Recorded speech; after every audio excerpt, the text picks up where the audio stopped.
So we've been watching Microsoft buy up studios for probably the last, It's been like 2 years, right? They've been pretty much treating them almost as game announcements at times. I remember they closed out XO at one point, announcing that they had picked up Obsidian.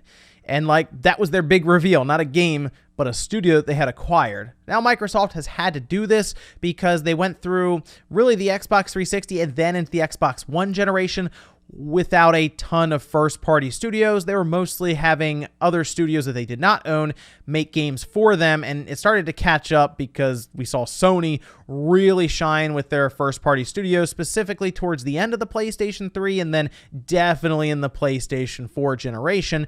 Microsoft is taking things more seriously now with Phil Spencer being promoted to really the big kids table, essentially, right, where he can do these kind of things, make these kind of decisions.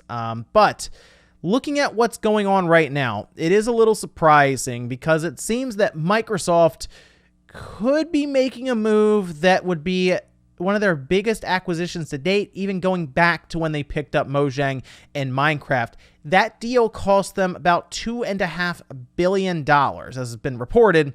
What's going on right now is that Microsoft could be in the running to buy Warner Bros. Interactive Entertainment for upwards of $4 billion. Yes, this deal potentially could be worth $1.5 billion more than Minecraft. And Minecraft has, it's done pretty well for Microsoft. It was one of their smarter acquisitions, I would say, at this point. People weren't sure at the time because, has Minecraft run its course? Well, Microsoft brought it in and has done a lot of work with the game and the platform and kept it on everything as well. So, it seems to have worked out for them. I'm sure they are making quite a bit of money with Minecraft. It ended up being their first game that they have put out there that hit 1 million units sold in Japan. So yes, Minecraft still going strong. But the idea of them buying Warner Bros. Interactive Entertainment is, I will say, a fascinating idea. I think seeing this change, this group of studios, I'll say, that's underneath the WB Games, as we know it, flag, would be a large shift in the gaming space. Now, the other companies that were reported to be interested in WB Games were Activision, EA, and Take-Two. This was back midway through June, and it was being talked about then, and people were wondering if any of the big three would get in the mix, whether it's Nintendo, Sony, or Microsoft. And immediately I thought, well, the one company that could would be Microsoft. I don't know if Nintendo or Sony would really be that interested in trying to put up that kind of money for WB Games. And Microsoft seems to be the company that is trying to continue to make big splashes with some of these acquisitions. But I mean, think about it this way. If they buy Warner Bros. Interactive Entertainment, this will be coming from AT&T, who is looking at we'll say cutting some of the slack. They're looking to apparently cut down on anything that is not vital to their operations. That includes DirecTV and apparently Warner Bros. Interactive Entertainment. So if Microsoft buys and acquires WB Games, that would include TT Games, Rocksteady Studios, NetherRealm, of course, that's a big one, Monolith Productions, WB Games Boston, Avalanche Software, WB Games Montreal, that's another big one, and then WB Games San Francisco. There's a lot of studios, right, to then just acquire and bring in. Some of them are experienced in running support for studios.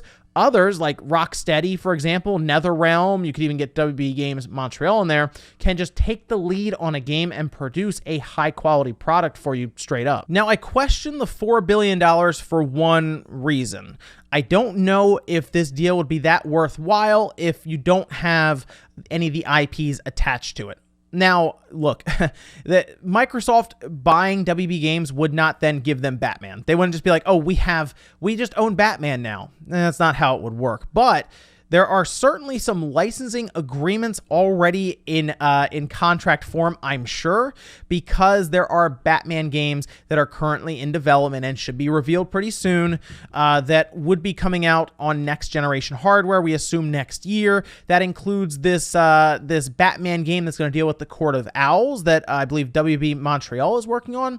And that would then also include the rumored Suicide Squad game that Rocksteady Studios is currently working on. I believe we're going to find out more information about both of those games in August. But if Microsoft, say, acquired WB Games this year, those would still be released as planned underneath the Microsoft logo, I assume. But that means that if it was already planned for the PlayStation, for example, it would then go to PlayStation like normal. Microsoft's already done this. That's why The Outer Worlds was still on PlayStation, and that's why things like Minecraft still exist on PlayStation, because Microsoft doesn't mind as much, obviously, if it was already in planning. But I will tell you, if they happen to have the licensing agreement even beyond those games for something like a new Batman game, I think it would be something Microsoft looked at and say, okay, well, Sony has Spider-Man, right? And they that sells a lot of systems. What if we just had Batman? Like, what if we had it all licensed out and ready to go? Because, I mean, let's be real, I don't think WB or AT&T or any of them are going to look to want to do games like that anymore if they're selling off their entire gaming division. That would be a good shot for Microsoft to then license Batman and have Rocksteady or even WB Games Montreal make a whole nother one. So while I don't think all of a sudden, Microsoft's just going to control Batman games or anything, because you could still license it to other companies as well that want to use the Batman IP as long as they come up with a deal. You could see things like maybe Fear. That's a shooter that might do pretty well with a new one on Microsoft platforms. And then, of course, PC. If you're a PC owner, this shouldn't really bother you at all, because Microsoft's going to put everything on there as well.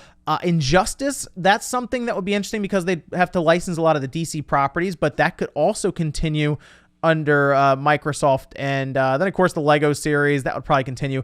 Middle-earth, though, that's an interesting one there. But Mortal Kombat, the interesting part here is Microsoft buying this group of studios means that they would then own NetherRealm Studios. That is Ed Boon's studio, and I assume then Mortal Kombat would go to Microsoft. That would be a pretty big shift, yes. To have Mortal Kombat be completely controlled by Microsoft, that'd be interesting to see how that played out. I really would. I assume they would continue the series because it's very popular, but I do wonder if they would look to put that on other platforms outside of the Xbox and PC, because that would be a pretty big draw towards their system, their platform, and Game Pass. Keep that in mind as well. If any of these games, like a Mortal Kombat or a Fear, for example, went to Microsoft straight up, they would probably start dropping these on Game Pass, and you have to think they're trying to sell subscriptions, not necessarily just systems all over the place. Maybe it would be worth it. The other thing to think about here is if they did acquire WB Games, they would acquire all of a sudden a large quantity of studios.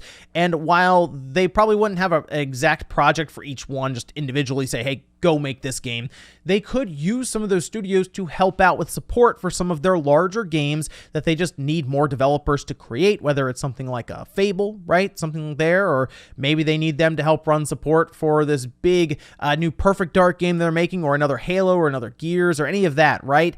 They could bring them in to work on those, or maybe they want to take a shot at some crazy wild idea and they see that some of these studios would be able to help out with that without pulling away from something like the Coalition, for example, working on the next Gears of War. Just as an example, support studios are also very important, even though we don't see them flash up on like screen for the like Rocksteady or something where people get really hyped. Support studios are also very important, and having some of these studios kind of work with other Microsoft first-party company or studios would be very interesting to see. And who knows, maybe Microsoft goes back and grabs some of their IPs that are just kind of sitting around, and they have enough studios to just start making games that aren't like big AAA games. Because if you think about it, Microsoft is going to work to push subscription services, which would be Game Pass and Game Pass Ultimate and Xbox Live. You need a constant flow of games, and not every one has to be a 5-year AAA project, right? You can have one that's like 2 years and it's like quote unquote a AA game, right? But it's maybe an older game that they have, like Blinks, right? I said that before. Blinks, just as an example.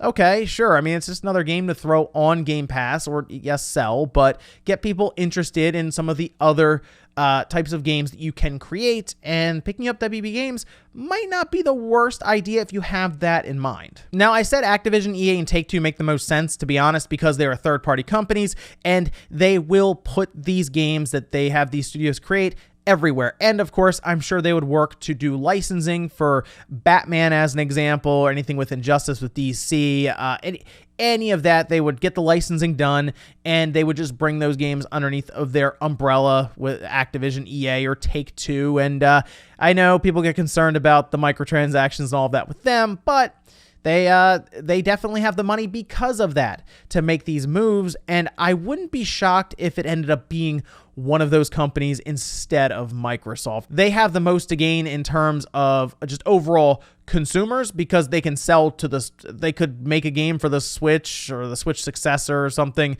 the PlayStation 5, the Xbox Series X, and all of that, and just have way more people to sell to than Microsoft can with their one system and PC, of course. But this is a fascinating situation to watch. I will continue to follow it. I'm very interested to see if Microsoft really does make the move and pick up WB Games. It seems like AT&T just wants to sell off the entire lot all at once as like this big bundle. So I don't know if these studios will be broken up and sold individually.